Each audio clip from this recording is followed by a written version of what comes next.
Ya, buenos días, soy el doctor Antonio Lajut Belauchaga, especialista en cirugía general y digestiva, con fellow en cirugía bariátrica y metabólica. Hoy día les voy a hablar sobre patología quirúrgica del estómago y el duodeno, actualizado al año 2016. Bueno, patología quirúrgica del estómago duodeno en cirugía 1, ¿no? Los temas que vamos a desarrollar hoy día son anatomía del estómago y duodeno, 2, enfermedad úlcero-péptica, que la vamos a dividir en úlcera gástrica y úlcera duodenal. 3, tratamiento quirúrgico de la enfermedad ulceropéptica. Tipos de gastroenteroanastomosis. 5, obesidad y las misceláneas y complicaciones post-gastrectomía. Hablamos de las diferentes patologías que existen en el estómago, que son patologías raras, pero que son importantes de mencionarla y que se pueden presentar en el día a día de nuestro tratamiento clínico quirúrgico, ¿no?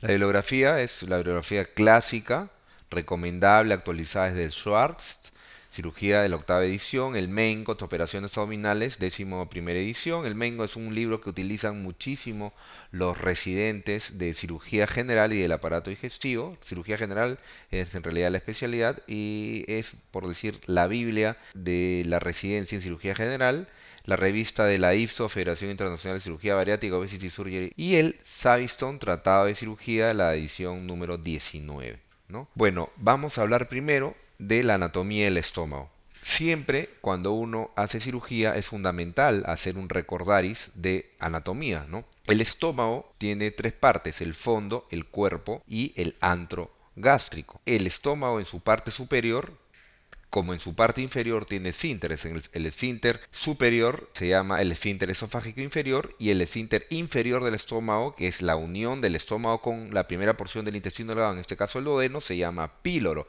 Hay algunas literaturas y algunos cirujanos, sobre todo algunas literaturas, que refieren que el esfínter esofágico inferior es un esfínter virtual, que no existe, pero para fines didácticos existe un esfínter esofágico inferior con sus fibras y todo lo que ya conocemos de cómo se forma un esfínter, ¿no? La inervación del estómago no está a cargo del décimo par craneal o el neumogástrico, es el sistema parasimpático, también llamado, conocido como el nervio vago. El vago tiene dos ramas: el vago izquierdo, que es anterior. Esto siempre tiene que quedar claro, que el vago izquierdo es anterior, emite una rama gástrica y una rama hepática, y el vago del lado derecho es posterior, emite una rama gástrica y una rama celíaca, ¿no? Una rama celíaca, igual que el tronco celíaco, ¿no? De arterial. Este es un tronco nervioso, que es el vago posterior. El vago está encargado de la estimulación de la secreción gástrica a través de las células parietales y la liberación de gastrina, y promueven la motilidad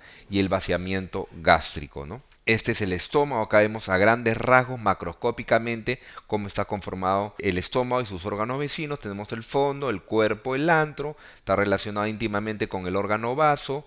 Hacia la cara posterior del estómago tenemos el páncreas, tenemos el hígado, la vesícula biliar, el hepático derecho, el hepático izquierdo, el hepático común, el conducto cístico, el conducto colédoco. Acá atrás tenemos la arteria aorta, que emite su rama, la arteria esplénica, la arteria gástrica, y emite la arteria hepática. La arteria gástrica izquierda, que emite el tronco celíaco, también se le llama coronaria estomáquica, la gástrica izquierda, porque la gástrica derecha es la arteria que irriga el píloro, que se le llama la arteria pilórica.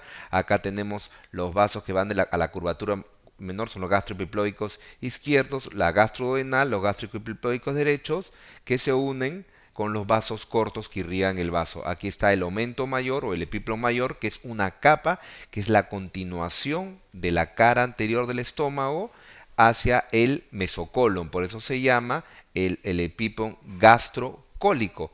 Es el aumento mayor o el epiplon mayor, porque el epiplon menor va del hígado de la curvatura menor del estómago hacia el hígado, y se le llama gastrohepático, ¿no? Esas son a grandes rasgos la anatomía del estómago, ¿no? Lo que nosotros debemos fijar y tener en claro para entender lo que es cirugía y su tratamiento quirúrgico, ¿no?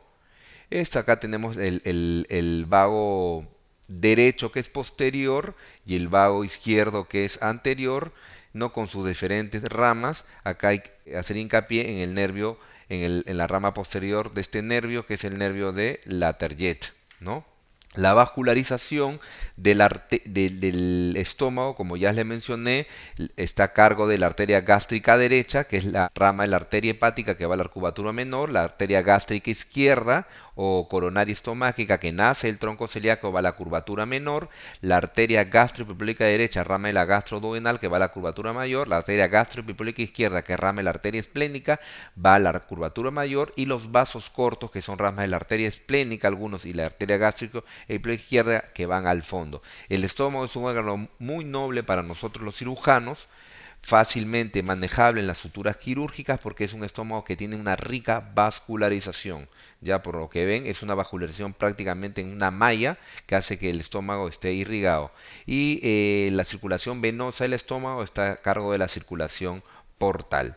No, ¿cómo es que se forma la circulación portal, no? Viene la vena, ustedes saben que las venas van de abajo hacia arriba, la vena mesentérica inferior se une, fluye, no es que se una, fluye a la vena o drena a la vena mesentérica superior. Esta vena mesentérica superior se une con la vena esplénica, ambas venas por debajo del páncreas van a conformar, van a unirse y cuando pasan por debajo de la cabeza del páncreas a nivel del proceso uncinado cambia de nombre y se convierte en vena porta, ¿no? Así es bien claro.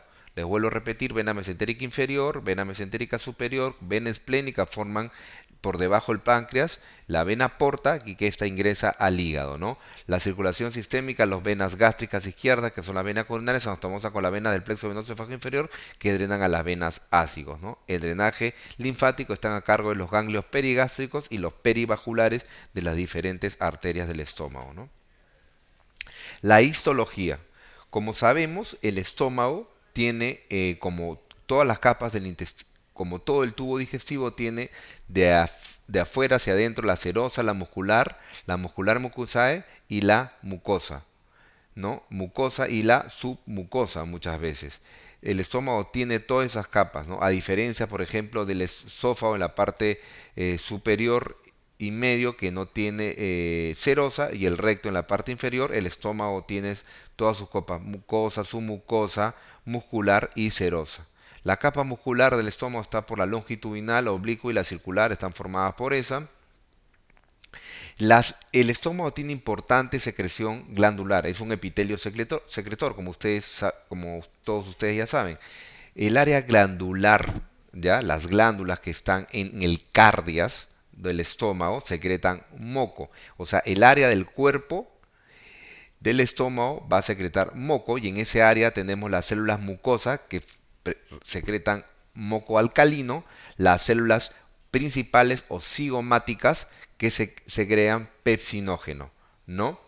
Las células parietálicas u oxínticas que secretan ácido clorhídrico y el factor intrínseco está en el fondo y en el cuerpo. Estas estimuladas por la gastrina que son parte del sistema APUT. El factor intrínseco, es el factor intrínseco de Castel, está en el fondo, se une con el factor extrínseco de Castel. El factor extrínseco de Castel es la famosa vitamina B, ¿no? La famosa vitamina B o algunos también la famosa vitamina B12, ¿no? El factor intrínseco de Castel está, al igual que el ácido clorhídrico, es secretado, repito, por las células parietales y oxínticas, porque las células principales o cigomáticas secretan pepsinógeno. Eso quiero que lo fijen, que esté claro, lo estoy resaltando en negrito para que se les quede claro. Ahí estamos hablando de las glándulas, del cardias y del fondo. Ahora hablamos a hablar del antropíloro, la parte inferior del estómago. En el antropíloro no existen células parietales ni principales, pero existen las células G.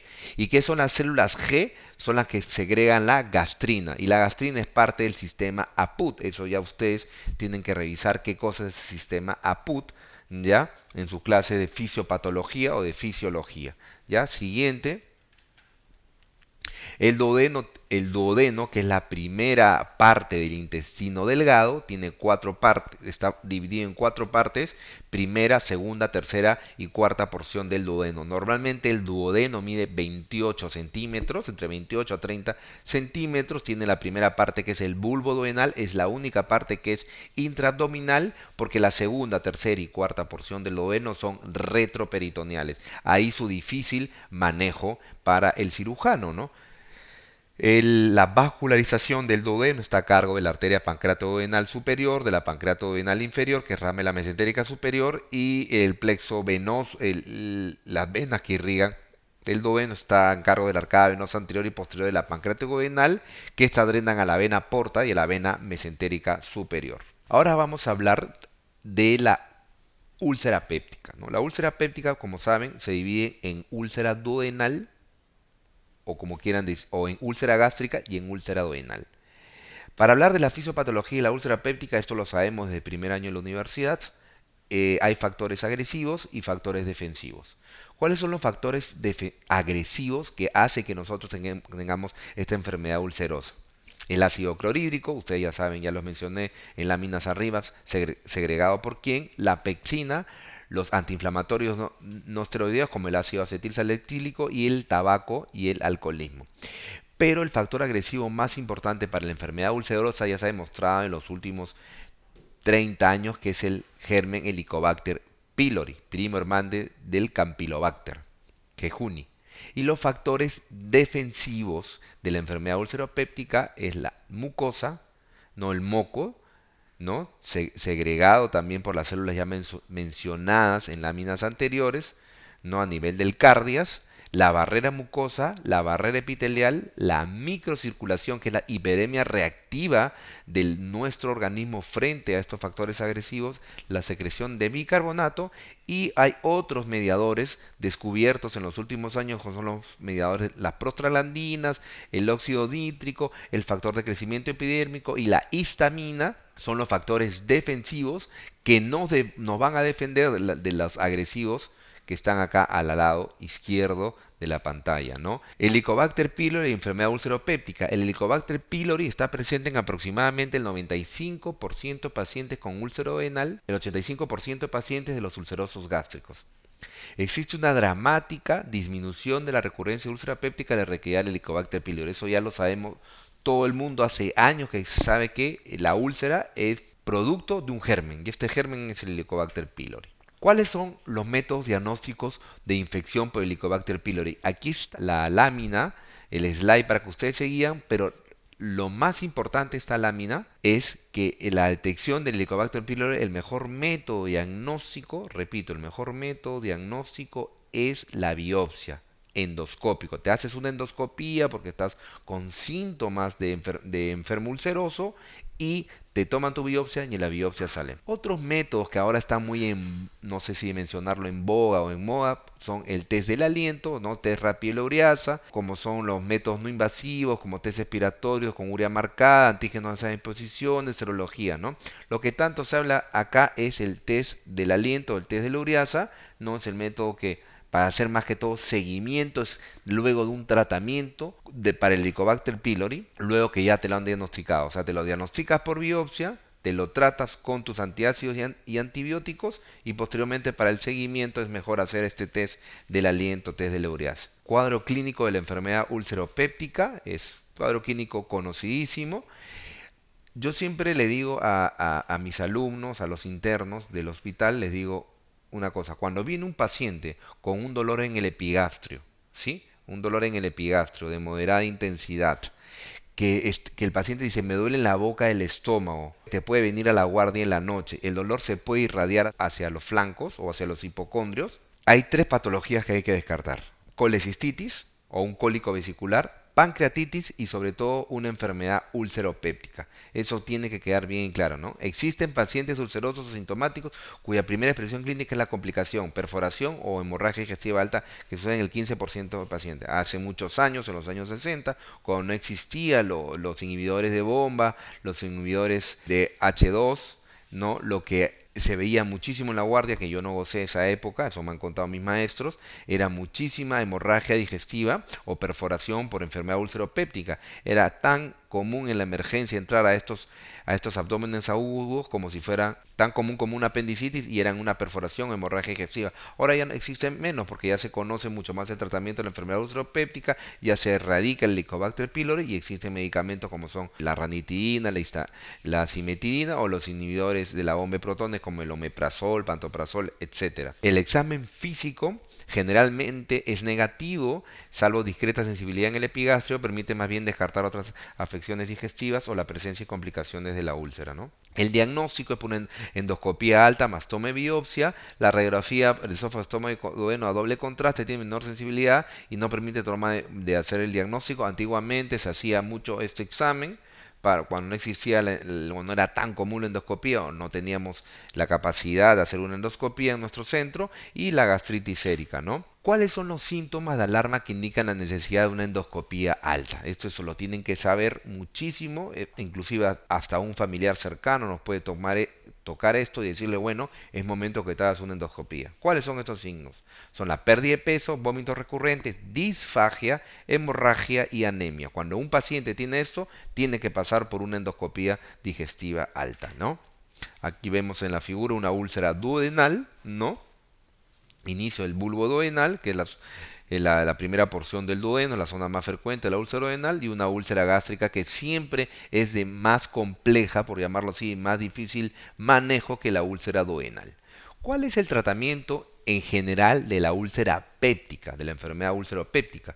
Reposo, dieta, bloqueadores de la secreción ácido péptica, erradicación del Helicobacter pylori, que más adelante en el slide le voy a mencionar cuáles son las opciones de tratamiento médico para erradicar el Helicobacter pylori. Protectores de la mucosa, muy usados, sucralfato, el misoprostol casi no se usa porque ya sabemos que es abortivo, bismutol coloidal, antiácidos, hay una variedad en el mercado, y el tratamiento quirúrgico solamente se practica en la complicación de la enfermedad ulceropéptica. ¿Y cuál es la complicación?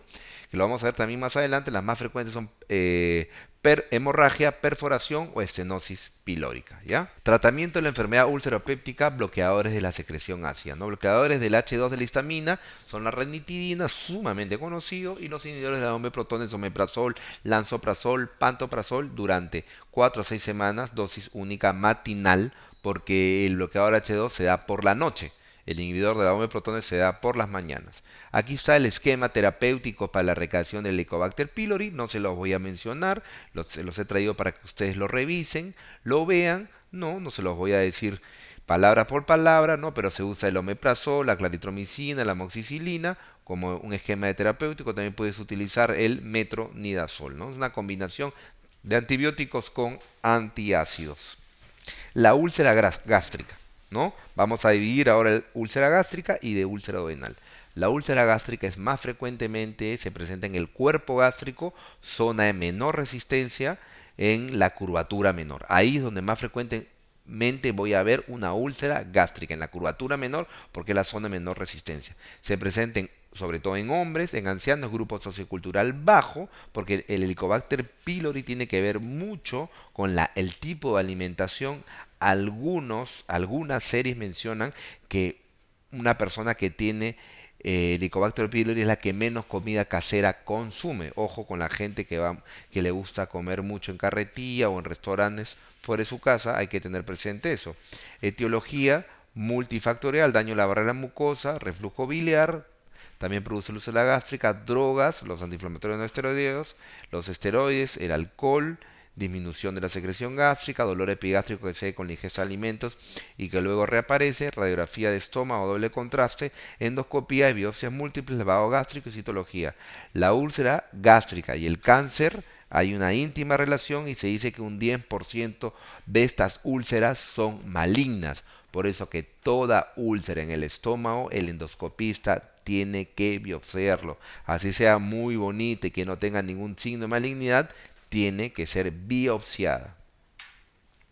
Tratamiento quirúrgico de la úlcera gástrica. Este es nuestro tema. Indicaciones. ¿Cuáles son? Sospecha y descarte malignidad. Una úlcera que no cierra luego el tratamiento médico de 8 a 12 semanas. Recurrencia constante de la úlcera gástrica en las complicaciones como hemorragia, perforación. Y las técnicas quirúrgicas para el tratamiento de la úlcera gástrica son una gastrectomía subtotal, algunos le llaman hemigastrectomía, sacar el 50 al 60% del estómago, y con una anastomosis Billroth 1, cada vez se utiliza menos esto. La Billroth 1 es una gastroduodenoanastomosis, más adelante vamos a ver los tipos de gastroenteroanastomosis, o si no una Billroth 2, que es más, se utiliza más una gastroenteroanastomosis. Billroth 1 es unir el estómago que queda con el duodeno, y la Billroth 2 es unir el estómago que queda con el yeyuno, o sea, bypass, clausuras el duodeno y lo bypasseas haciendo una gastroenteroanastomosis. O sea, unes el estómago con el yeyuno. Úlceras duodenales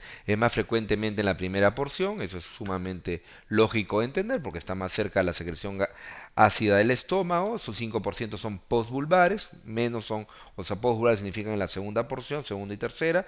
Etiología: desbalance entre la integridad de la mucosa y producción de ácido. La mayoría presenta hipersecreción ácida, incremento en la masa de células parietales y mayor sensibilidad a la secreción gástrica. La resistencia en la mucosa puede estar alterada por el Helicobacter pylori, gran negativo. 95% de pacientes con úlcera renal. El diagnóstico es dolor en el epigastrio, irradiable espalda, C con ingestión de alimentos, presentación nocturna es usual. El diagnóstico se hace por endoscopía, rayos X estómago, de esófago, estómago duodeno, y también puede presentarse cuando se presenta una úlcera duodenal hay que descartar un síndrome de Zollinger-Ellison.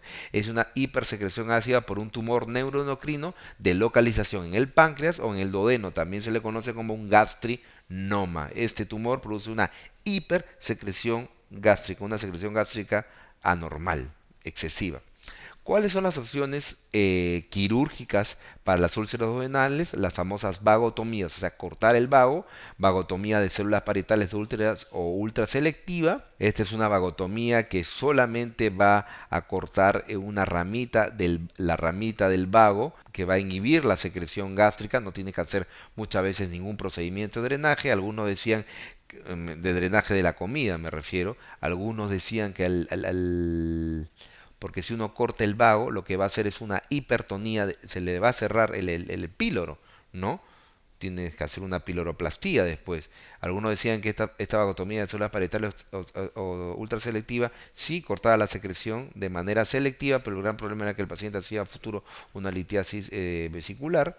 La vagotomía troncular mal piloroplastía, esa es una vagotomía del tronco, o sea, de la parte superior del vago, y tenías que hacer un procedimiento de drenaje para que el píloro no se cierre, o sea, es una piloroplastía, o si no, una vagotomía troncular más antrectomía, ¿no? ¿Cuáles son las complicaciones de la úlcera péptica?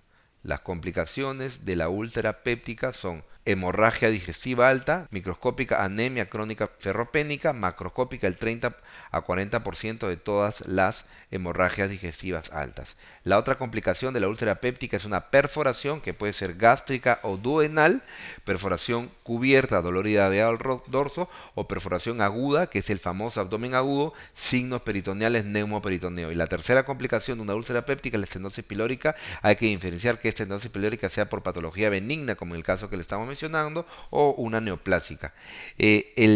Cuando a los alumnos les preguntamos, o se les pregunta, ¿cuál es el neumoperitoneo clásico que ves en una radiografía de tórax o abdomen con cúpula diafragmática? Clásico, es la perforación por úlcera gástrica o por úlcera duodenal. Se ve clásico y fácilmente el neumoperitoneo en la radiografía de abdomen. La perforación ocurre más frecuente en la cara anterior del duodeno. Perforaciones gástricas son menos frecuentes, pero sí puede ocurrir, pero más frecuentes en el duodeno. Los síntomas son dolor abdominal severo y brusco irradiado al hombro, náuseas y vómitos. El paciente con perforación duodenal o gástrica te dice la hora exacta en que presentó la perforación, porque está con un dolor constante, ahí viene un dolor intensísimo, y de ahí acude a la emergencia y te dice: doctor, el dolor fue intensísimo a las 2:32 de la tarde. Después, por darle un ejemplo, ¿no? Y después ocurre la emergencia, el dolor ha disminuido, pero tiene un abdomen ya peritoneal, llamado el abdomen en tabla, ¿correcto? Y en la radiografía se ve el signo de Joubert, que es un neumoperitoneo, que es el signo de Joubert, que es como hay aire, pérdida de la matidez hepática en el lado derecho al examen físico.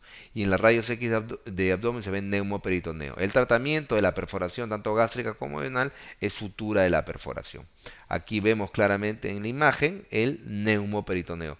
Cámara gástrica al lado izquierdo y al lado derecho. Esta imagen no debería existir. Existe porque hay un neumoperitoneo producto de la enfermedad ulceropéptica perforada. La otra complicación de esta enfermedad ulceropéptica es la hemorragia. Frecuencia del 15 a 20%. Normalmente es tratamiento médico. Logra controlar la hemorragia digestiva en la mayoría de los casos. El tratamiento endoscópico es lo que más se utiliza. Hay que ubicar el sitio de la úlcera y ver si hay signos ominosos de resangrado. Hay que ver si hay un vaso visible, un coágulo. Ahí vamos a mencionarle después la clasificación endoscópica del sangrado digestivo. El tratamiento endoscópico, ¿en qué consiste de la hemorragia digestiva? Hay que hacer electrocoagulación, láser, probeta caliente, inyección de sustancias esclerosantes o vasoconstrictoras. Pueden poner clip, puedes utilizar argón. Hay una serie de sustancias que se utilizan para tratar la hemorragia digestiva por vía endoscópica. Es efectivo, sí, sumamente efectivo, y es la primera hasta segunda opción como tratamiento de la hemorragia digestiva. ¿Cuándo es que el gastroenterólogo que le ha hecho la endoscopía al paciente, le ha tratado de parar el sangrado por endoscopía, decide llamar al cirujano general? ¿Cuándo es que dice, sabes qué, ya no puedo más, este sangrado no para y tiene que pasar a sala de operaciones para una laparotomía? La indicación quirúrgica para una hemorragia digestiva es cuando existe hemorragia masiva, transfusión de 1500 mililitros sin lograr estabilizar los signos vitales del paciente, o cuando va a ser requerido más de 6 unidades de sangre en 24 horas. O sea, el paciente viene con una hemorragia digestiva alta, le has hecho la endoscopía, le has dado probeta caliente, le has puesto argón, electrocoagulación, has utilizado hasta clips y no puedes parar el sangrado. En 24 horas le han pasado 5 unidades de sangre, el paciente no se estabiliza, hay que pasarlo al quirófano, ¿ya? Para que lo opere el cirujano y haga la sutura del vaso sangrante. Entonces, opciones quirúrgicas en el tratamiento de la enfermedad ulcerosa y duodenal en sus complicaciones. Yo les he tratado de resumir lo que les he hablado en los slides anteriores en esta tablita, lo que se debe hacer en una úlcera duodenal, en una úlcera gástrica, en su diagnóstico, en su complicación, mejor dicho, y lo que hay que hacer desde el punto de vista quirúrgico. Si yo tengo un paciente con hemorragia por úlcera duodenal, lo que voy a hacer es sutura de la hemorragia, del vaso sangrante, en la laparotomía, ¿no? O también se puede hacer por laparoscopía, pero es sumamente más complicado porque normalmente el paciente con hemorragia digestiva que entra por una laparoscopía entra hemodinámicamente inestable y está contraindicado en inestabilidad hemodinámica hacer una laparoscopía. Entonces el paciente tiene que ir a una laparotomía. Correcto. En la úlcera gástrica lo que se hace es sutura y biopsia. Siempre biopsiar el estómago. ¿Ya? La hemorragia es la primera complicación más frecuente en enfermedad ulceropéptica, tanto gástrica como duodenal. ¿Ya? Otra opción quirúrgica es la sutura más vagotomía y el procedimiento de drenaje en la úlcera duodenal, o si no, vagotomía y antrectomía para hemorragia. En la gástrica, una segunda opción es sutura más biopsia, o si no, gastrectomía distal. Pero ojo, en la gástrica, hacerle una gastrectomía distal a un paciente que está sangrando, que entra hemodinámicamente inestable, implica mucho mayor riesgo de muerte al paciente. O sea, el pronóstico es más pobre, los resultados son más tristes. Entonces, lo que se suele hacer normalmente, tanto en la duodenal como en la gástrica, que ingresan por hemorragia, es sutura de este vaso que está sangrando y que está causando la hemorragia digestiva. ¿Qué pasa si este paciente no llega con hemorragia, sino llega con con una úlcera perforada? Si es duodenal, lo que yo voy a hacer es un parche de Piplon. Y como segunda opción, parche de Piplon más vagotomía. El parche de Piplon, parcho la perforación, la rafío, la parcho y le pongo el epiplon. Lo parcho con el Piplon. Eso se llama parche de Graham. Y en la gástrica igualito, parche más su toma de biopsia, no se olviden de biopsia del estómago. Como segunda opción en la perforación gástrica tenemos excisión en cuña de esta perforación, vagotomía y un procedimiento de drenaje que se puede ser piloroplastia. Y como tercera opción, gastrectomía distal. Vuelvo a repetir que la gastrectomía distal es un procedimiento más agresivo, más tiempo operatorio y que el pronóstico es más pobre. Y como tercera complicación de la úlcera duodenal y gástrica tenemos la obstrucción. ¿Qué pasa si el paciente nos viene con obstrucción? O sea, con el famoso síndrome pilórico, que ya se lo mencioné. ¿Qué hay que hacer? Es una vagotomía para disminuir la secreción gástrica y una gastroenteroanastomosis. Bypasear el píloro y unir el estómago con el yeyuno. O si no, una vagotomía más antrectomía. Saco toda esa masa inflamatoria que está en el píloro, lo saco junto con el antro y uno el estómago que me queda con el yeyuno. Y si tengo la úlcera es por enfermedad gástrica, por úlcera gástrica, lo que voy a hacer es una magotomía más biopsia más una gastroenterostomosis, o sea, unir el estómago con el yeyuno o una gastrectomía distal. Espero que con este cuadro me hayan entendido. Hay veces que uno no lo entiende la primera vez, hay que volverlo a leer para que entiendan este resumen de las complicaciones de la úlcera duodenal y gástrica. Esta es la clasificación endoscópica de Forrest en hemorragia digestiva alta. Nosotros los cirujanos generales no utilizamos esta clasificación endoscópica porque en la mayoría de los casos no hacemos endoscopía, pero esto lo utilizan mucho los gastroenterólogos, pero siempre la tenemos que saber. La clasificación endoscópica de Forrest nos dice que el Forrest 1A es un sangrado activo a chorro, que tiene la posibilidad que después del tratamiento endoscópico tenga una tasa de resangrado del 55%. El 1B es un sangrado babeante, tasa de resangrado del 55%. El 2A es un vaso visible sin coágulo adherido, tasa de resangrado 43%. El 2B es un coágulo adherido, tasa de resangrado 22%, el 12, o sea, tú un paciente que ha sangrado, tú lo haces la endoscopía y encuentras hematina en la úlcera duodenal o gástrica, tú dices, el endoscopista me dice es un Forrest 2C. Ah, se autolimitó, entonces quiere decir que me va a resangrar, tiene probabilidad que resangre en un 7%. Y si yo hago la endoscopía y me encuentro con un Forrest, el endoscopista me pone un Forrest 3, yo digo, es un tapón de fibrina, quiere decir que la probabilidad de que me vuelva a sangrar ese paciente es baja. ¿Ya? ¿Me entendieron? Hemorragia, el tratamiento endoscópico, técnicas quirúrgicas, ya lo que hay que hacer es duodenotomía, ligadura del vaso sangrante, piloroplastia, opción vagotomía y la úlcera gástrica, ligadura del vaso, sutura de la úlcera, recesión en cuña. Lo mismo que les he mencionado en el cuadro, aquí se lo vuelvo a repetir. En la obstrucción pilórica, ¿qué es lo que causa en una obstrucción pilórica? ¿Qué es lo que pasa, no? Causado por úlceras prepilóricas antes del píloro en pacientes con poca respuesta a tratamiento médico. ¿Qué es lo que nos da el famoso síndrome pilórico? Es una obstrucción alta, una obstrucción digestiva alta, obstrucción intestinal. Nos va a dar alcalosis metabólica hipocalémica. ¿Por qué? Porque estamos vomitando mayor cantidad y estamos perdiendo cloro, ¿no? A diferencia que en la diarrea se pierde potasio, en los vómitos siempre se pierden los vómitos excesivos, en las emesis excesivas se pierde cloro. El tratamiento médico hay que colocar una sonda nasogástrica, hay que hidratar al paciente y el tratamiento, como ya se los dije, la vagotomía más antrectomía o una gastroenteroanastomosis, ¿no? Aquí están los diferentes tipos de vagotomía, la troncular, miren, está arriba, la vagotomía selectiva y la que se utiliza, la que se utilizó en los últimos años, la vagotomía ultraselectiva. Ojo que este es un procedimiento raro en hacerlo porque normalmente los pacientes no llegan así, normalmente los pacientes llegan ya tratados y resuelto su cuadro por vía endoscópica y con el tratamiento antiácido con inhibidores de bomba o inhibidores de histamina.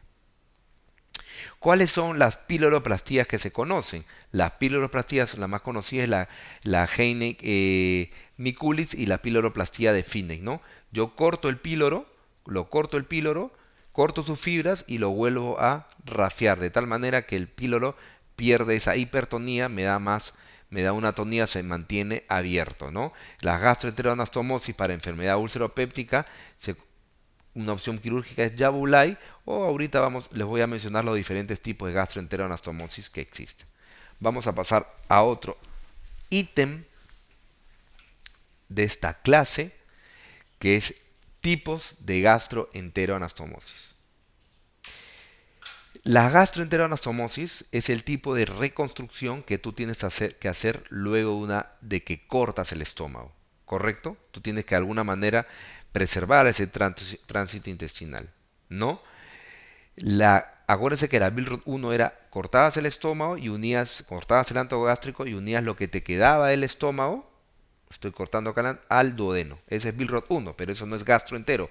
Gastroentero significa unir el estómago al yeyuno. Una de las más conocidas es la Billroth 2, La Billroth 2 lo que se hace es corto el antro gástrico y uno el estómago con el yeyuno, ¿correcto? Lo uno con el yeyuno.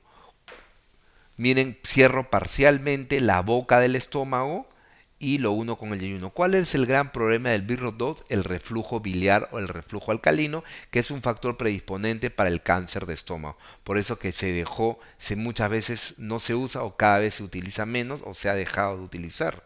No el Billroth 2. Como toda técnica quirúrgica con los años se va perfeccionando.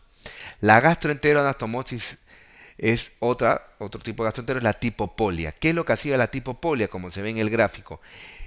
Toda la boca del estómago que queda cortado, la uno a todo a manera de asa omega, la uno con el yeyuno. El gran problema de la tipopolia es que quedaba una boca grande. Al quedar una boca grande, la comida pasa bruscamente, como no hay esfínter, como no hay píloro, pasa bruscamente al yeyuno, ¿sí? Y me produce diferente sintomatología, ¿no? Como sudoración, palpitaciones, conocida como síndrome de dumping, que lo vamos a ver más adelante como complicación por gastrectomía. La tipopolia no se utiliza, pero es bueno que la sepan. Una de las gastroenteroanastomosis que más se utiliza actualmente es la gastroenteroanastomosis en I de Rux, porque fue Rux el que la creó. Saco el estómago de manera subtotal, ¿ya? Y subo normalmente del ángulo de 3 contra 45 centímetros, un metro, subo un asa yeyunal a manera de Y, la subo y por ahí va a ser el asa alimenticia, por donde voy a comer. Y el otro asa la voy a unir a un metro, ¿ya? De la anastomosis, que es el pie de asa. ¿Para qué me sirve el pie de asa? Para que pase el jugo pancreático y el jugo biliar. Y recién aquí, a nivel de donde está mi dedo, ¿no? Recién aquí donde están las flechas, es donde se va a unir, donde se va a mezclar el alimento. Esa es la famosa gastroenteroanastomosis en IDRUX y nos evita lo que nos producía el brillo, nos evita el reflujo biliar. Otra muy buena gastroenteroanastomosis que le hace competencia, por decirlo así, a la IDRUX es la gastroenteroanastomosis en omega más Brown complementario. Igualito, uno en forma de omega, subo el asa, como se ve en el gráfico, lo uno al estómago y para evitar el reflujo biliar a una entera anastomosis lateral a este nivel y si se quiere subir la bilis se va a pasar por acá. Entonces este es el asa alimentaria y este es el asa biliar, asa aferente y asa eferente. Algunos le llaman asa aferente y asa eferente. En el libro Maingot, ¿ya? En la parte final del capítulo de estómago hay una cantidad de gastroenteroanastomosis que los invitaría a que usted lo revisen. No necesitan saberse todas, pero como cultura general necesitan leerlo. Yo les he puesto las más comunes y las que más se realizan. Cuando uno saca el estómago de manera total, ahí sí es inevitable y la única manera para reconstruir el tránsito es unir el esófago con el yeyuno. Ahí sí la única manera para lograrlo es una esófago y una anastomosis en IDRUX. Eso sí, gastrectomía total, la anastomosis es esófago y hay una anastomosis en I de Rux. Eso sí, no hay ni opción a reclamo. Ahí no se puede hacer Brown, no se puede hacer asa omega, nada, ni Billroth. Se hace la I de Rux. Y la gastrectomía vertical es la gastrectomía que en los últimos 10 años ha cobrado fama porque se utiliza la gastrectomía vertebral, la gastrectomía en manga, se utiliza, no hay anastomosis acá, para obesidad mórbida, ¿no? La famosa manga gástrica o sleeve gastrectomy. Acá hay una parte que les voy a mencionar que es la gastritis. La gastritis, que lo más importante de este slide es que hay gastritis sin necesidad de que haya una úlcera. Y esto se da por agentes irritantes como la aspirina o el alcohol. Hay gastritis hemorrágicas agudas. Los endoscopistas actualmente lo llaman como LAMG, L-A-M-G, como lesión aguda de mucosa gástrica. Y esa gastritis hemorrágica aguda se da muchas veces son úlceras de estrés, que son las úlceras de Cushing. Se da en el estómago, se da por Son úlceras superficiales de la mucosa y se presenta en pacientes con sepsis con falla multiorgánica FMO por trauma severo o posoperados complicados. Por eso que siempre paciente posoperado o paciente en la UCI tiene que estar con su protector gástrico.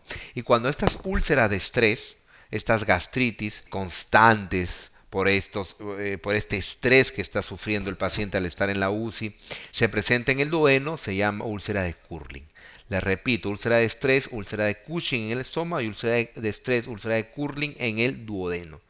Profilaxis, hay que mantener un pH por encima de 5 con antagonistas gaseosos como la ranitidina endovenosa y el tratamiento normalmente es médico. Si el sangrado es incontrolable, el tratamiento pasa a ser quirúrgico como una gastrectomía total. La gastritis crónica o gastritis atrófica es una atrofia de las glándulas gástricas con infiltrado inflamatorio. Puede presentarse metaplasia intestinal, riesgo de cáncer gástrico. Es un factor predispotente para el cáncer de estómago, asociado a anticuerpos séricos anticelulares parietales con disminución de la acidez y asociado a úlcera péptica que no hay anticuerpos anticelulares parietales, que es el más frecuente. Ahora vamos a hablar de tumores benignos del estómago. El leiomioma, ahora se le conoce como tumor del estómago gastrointestinal, el leiomioma. El leiomioma es el tumor gástrico benigno más frecuente. Son submucosos, están en la submucosa y bien encapsulados. Usualmente son asintomáticos y pueden causar hemorragia. Las lesiones de menos de 2 centímetros de estos leiomiomas se observan y los más grandes de 2 centímetros pueden ser por resección en cuña, por laparoscopía, escasa posibilidad de malignidad.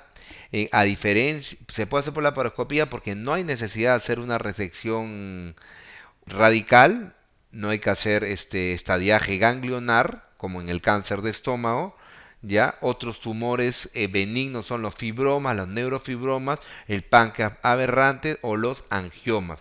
Fibroma es el tumor de la capa muscular, neurofibroma es el tumor de los nervios del estómago, el páncreas aberrante el páncreas envuelve y obstruye, se mete por atrás del estómago, inclusive puede obstruir el duodeno, y los angiomas es un tumor de los vasos sanguíneos del estómago.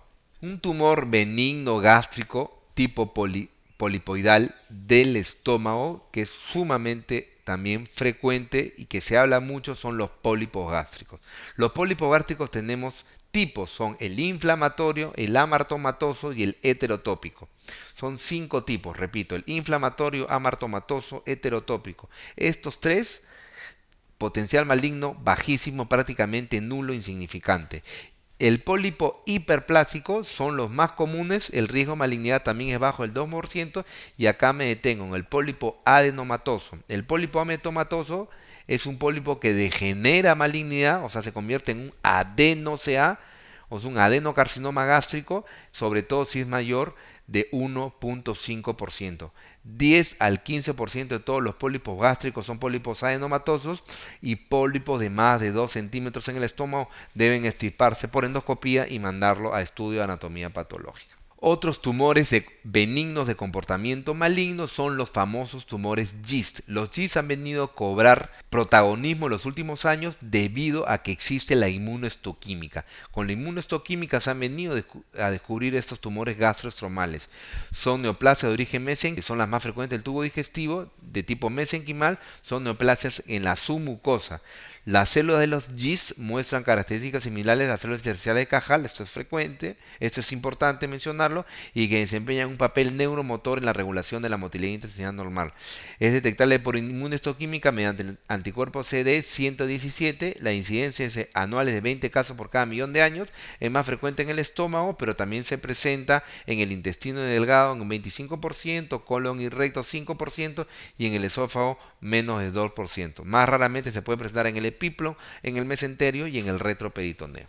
Ahora hablemos de obesidad mórbida. En todos los libros de cirugía gástrica ya se menciona obesidad mórbida y la cirugía bariátrica y metabólica, que existen libros de esto, y lo primero que debemos saber es el índice de masa corporal, cómo obtenerlo. Se obtiene por el peso sobre la talla al cuadrado.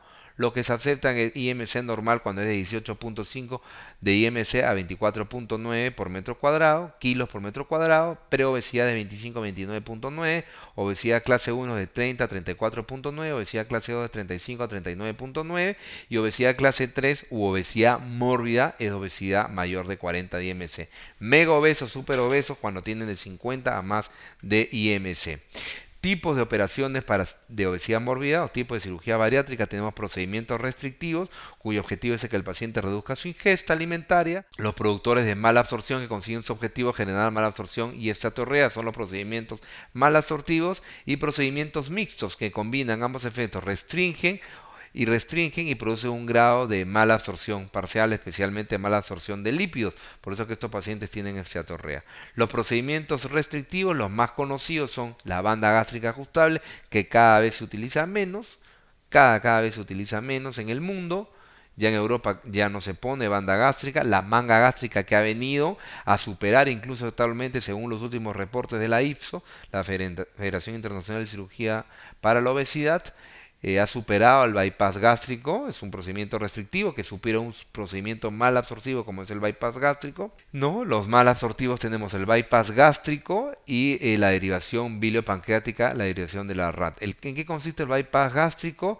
Bypassear, crear un pequeño reservorio gástrico, un punch, y subir un asa alimentaria y bypassear más o menos de 1.5 a 2 metros de intestino delgado.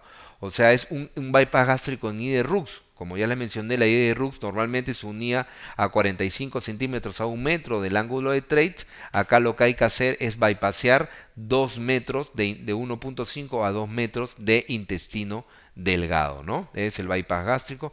Acá hay algunos pacientes que les he hecho manga gástrica y bypass gástrico, el antes y el después. Acá lo podemos ver, miren cómo es el cambio, ¿no? Pacientes que bajan aproximadamente 40 kilos, 40, 35 kilos, y se les cambia su vida y su estilo de vida y su chip cerebral también, que muchas veces el problema no está tanto en el estómago, sino en el cerebro, ¿no? Ahora vamos a pasar a hablar de las misceláneas y lesiones diversas del estómago. Tenemos la enfermedad de Mallory-Weiss, originada por vómitos forzados y repetidos, pueden producir hemorragia, desgarro longitudinal en la mucosa de la unión esófago-gástrica, diagnóstico endoscópico, solo el 10% requiere tratamiento quirúrgico. Estos, repito, el Mallory-Weiss son por vómitos forzados, sobre todo en pacientes alcohólicos. El besoares, que son cuerpos extraños, son concreciones de materia no digerible que se acumula en el estómago. Tricobesoares es el pelo que se come el paciente, y fitobesoares es cuando comes plantas, se te forma un ovillo de plantas o pelos, puede ser trico y fito. Besoares en el estómago y lo obstruye, se obstruye a nivel del piro. Esto se produce sobre todo en pacientes mujeres y en pacientes psiquiátricos.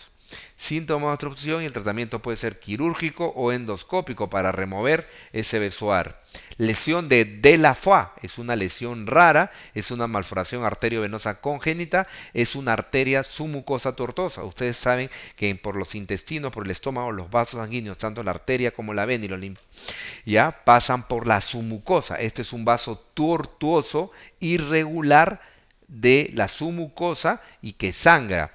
Da una hemorragia digestiva alta impresionante. El tratamiento normalmente es quirúrgico, hay veces que se intenta hacer endoscópico, pero lo que se está utilizando ahorita es, como ya existe tanto intervencionismo, la embolización por angiografía. Es lo que el tratamiento de elección para la lesión de Delafoy, embolización por angiografía o arteriografía.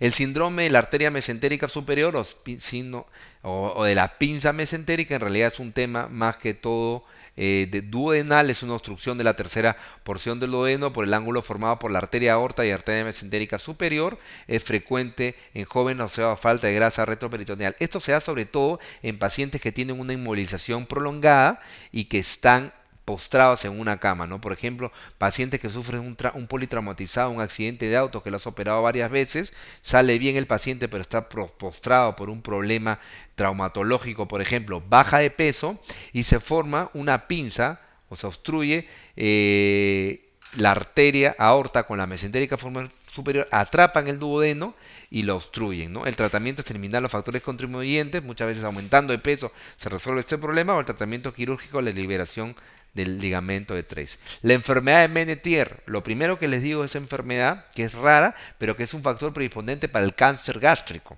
Es una normalidad de la mucosa gástrica de origen desconocido, hay una hipertrofia de la mucosa gástrica, se ve en radiografía.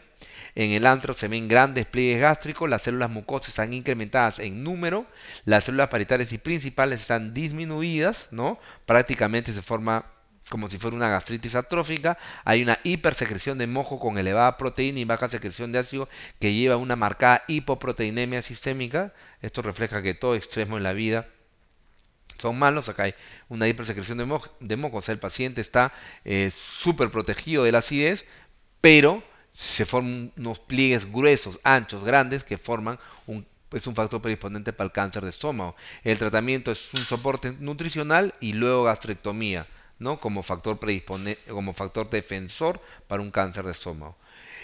Otras lesiones diversas del estómago tenemos el vólvulo gástrico, es una torsión del estómago relacionada a una hernia y atal grande, se tuerce el estómago a lo largo de su eje mayor, normalmente es la conducta expectante y el tratamiento quirúrgico se da solamente si hay estrangulación de este vólvulo gástrico, o también algunos mencionan que se puede desvolvular por vía endoscópica. La gastrostomía. ¿Qué cosa es la gastrostomía? La gastrostomía en realidad no es una enfermedad, no es una lesión, es un tipo de cirugía que se le hace a un paciente para que se pueda alimentar, para drenar el estómago o para descomprimir el estómago, ¿no? Muchos pacientes postrados con parálisis cerebral, pacientes con cáncer de la unión esófago-gástrico, cáncer de esófago, o pacientes con lesiones cáusticas o tumores que ya no hay nada que hacer, tumores de la parte superior del esófago que no se pueden alimentar por boca, tienes que hacerle una gastrostomía de alimentación. Y consiste en perforar el estómago de manera electiva con una sonda, ya sea puede ser por cirugía abierta, por cirugía laparoscópica e incluso por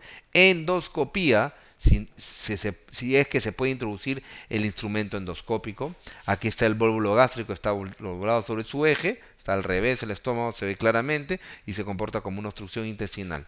Y la última parte que les voy a hablar de esta clase es de estómago y duodeno es las complicaciones de la cirugía gástrica. Es un tema que se pregunta muchísimo, sobre todo a los alumnos, y hablamos del síndrome del asa aferente después de una gastroenteroanastomosis, una obstrucción intermitente del asa aferente de una gastroiunostomía. ¿Cuál es el cuadro clínico? Es una distensión postpandreal, dolor, náuseas, vómitos que disminuyen el dolor, y el tratamiento es convertir esta Billroth 2 o polia, no sé qué tipo de gastroenteroanastomosis le pueden haber hecho al paciente, pero todas tienen que convertirse en una gastroentero en Iderrux, ¿no? Y la gastritis alcalina por reflujo o gastritis por reflujo alcalino es un problema más común después de una gastrectomía, sobre todo en Billroth 2, un dolor en epigástrico postpandreal, náuseas, vómitos, pérdida de peso. El diagnóstico es por endoscopía, da gastritis y reflujo de bilis, se ve que la bilis se sube al estómago y el tratamiento es la conversión de esta Billroth 1 o Billroth 2 en una Iderrux. Entonces, en conclusión, en resumen, para el síndrome de asa aferente y la gastritis por reflujo alcalino, que son complicaciones de la cirugía gástrica, el tratamiento es la gastrectomía, convertirlos a una I de Rux. El famoso síndrome de dumping, esto se da cuando la boca del estómago es muy ancha en la gastroenteroanastomosis y la comida pasa bruscamente al intestino. Esos son conjuntos, al no haber píloro, ¿no? Conjunto de síntomas postpandreales digestivos y vasomotores. Al no existir el píloro, el pasaje rápido del contenido hiperosmolar provoca desplazamiento brusco de líquidos desde el compartimento vascular con una hipovolemia relativa y transitoria con alteraciones electrolíticas y la liberación de péptidos vasoactivos como serotonina, polipéptido inhibidor gástrico que es el GIP y polipéptido vascular vasoactivo el BIP. ¿Qué es lo que hay que hacer? ¿Cómo se produce el síndrome de dumping? El cuadro clínico es dolor en el epigastrio, eso es lo que siente el paciente, distensión abdominal, sensación de plenitud, cólico, náuseas, vómitos y diarreas. Los síntomas cardiovasculares que siente el paciente en el síndrome de dumping son producto de esta liberación de sustancias vasoactivas, son mareos, palidez, visión borrosa, vértigo, palpitaciones, sudoración y taquicardia. Puede presentarse inmediatamente después de las comidas, es el dumping temprano o entre 2 a 4 horas más tarde las comidas, el dumping tardío. El dumping tardío muchas veces es más frecuente que el dumping temprano, y el tratamiento es fundamentalmente dietético, basado en la restricción de líquidos e hidrato de carbono para evitar que se produzcan soluciones hiperosmolares, o los medicamentos anticolinérgicos o los análogos de la somatostatina, que inhiben, ¿no?, los péptidos gastrointestinales, y los antiserotonínicos, ¿no? Los análogos de la somatostatina es el famoso ocreotide, ¿no? Por último, tenemos el síndrome de Rux, ¿no? Son pacientes operados en una reconstrucción de una I de Rux, luego una gastrectomía, y pueden mostrar un retardo en la evacuación del alimento. En ausencia de una vagotomía y de obstrucción mecánica, es poco frecuente el cuadro clínico. Los pacientes pueden presentar saciedad temprana, dolor epigástrico y ocasionalmente vómitos. El tratamiento es tratamiento quirúrgico es rehacer la I de Rux, resecarla, volverla a hacer, o hacer una Billroth 2 más Brown complementario. Eso es todo en cuanto a la a la clase de cirugía gástrica y duodenal. Muchas gracias. Espero que este resumen les haya servido de esta clase importante, que es grande. No se olviden que si en mi época yo estudiaba de las separatas, ahora se ha puesto de moda estudiarlo todo del PowerPoint, pero les digo lo que me decían a mí en mi época que estudiábamos con las separatas. Esto es una guía nomás. Es una guía que les va a servir para reforzarlo y definirlo en el libro, en la literatura y la bibliografía que se les ha mencionado.